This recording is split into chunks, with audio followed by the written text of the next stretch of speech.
Pozdravujem z Talianska, z Rimini. A práve sme v takej starej štvrti. Sú také staré malby celkom pekné. Pekné talianské uličky.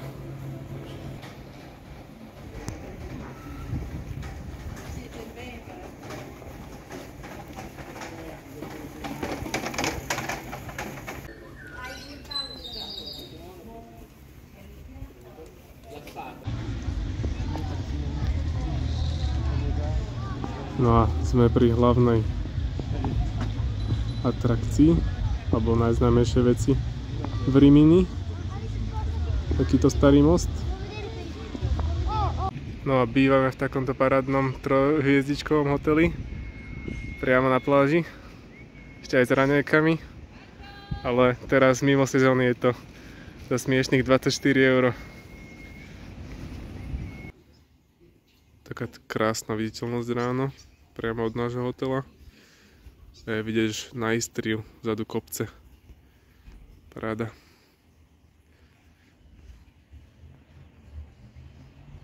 Teraz sa už nachádzame v regióne Marky, v rodisku najznámejšieho motocyklového pretekára Valentina Rossiho, mestečko Urbino.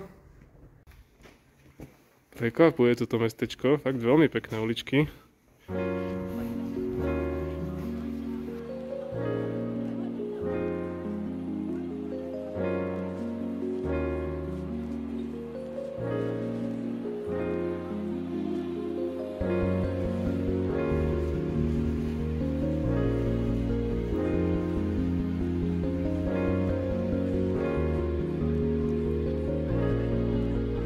Tak toto je iná nádhera.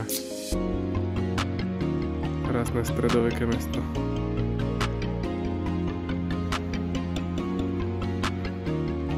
Jedna krásna ulička strieda druhú krásnu uličku.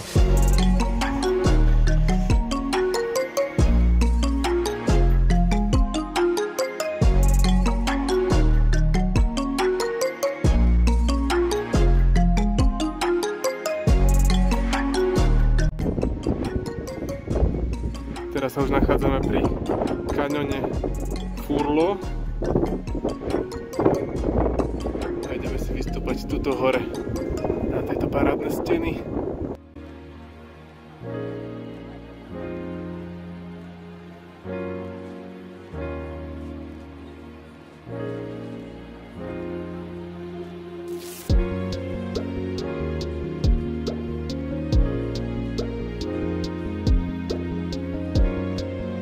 Tak a vrcholové piečko s krásnym výhľadom.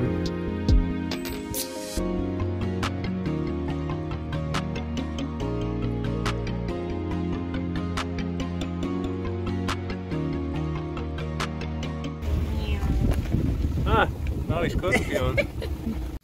No a teraz sme už v Národnom parku na pobreží. A takéto skvelé výhľady.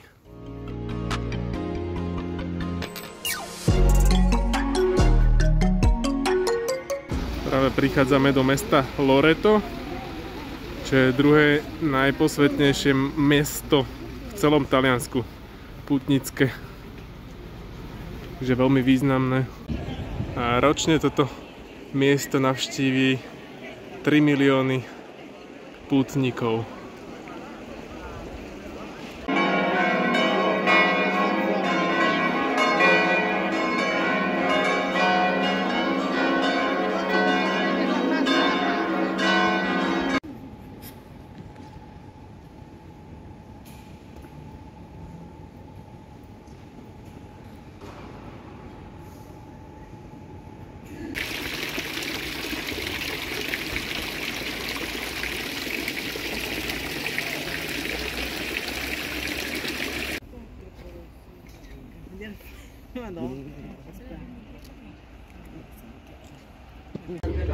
Teraz sa už nachádzame v 5. najmenšom štáte sveta, San Marino. Ideme takouto lanovkou, ktorá stojí len 3 € hore do centra.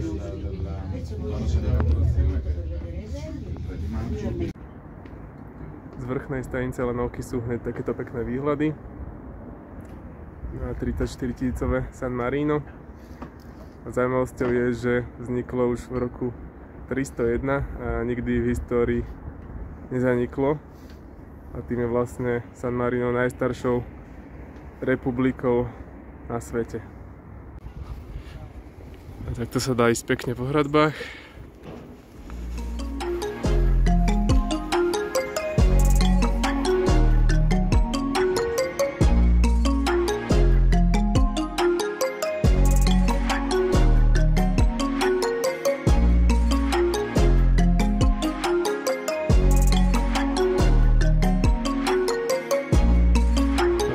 Na letisku je takáto pekná terasa s výhľadom priamo na dráhu.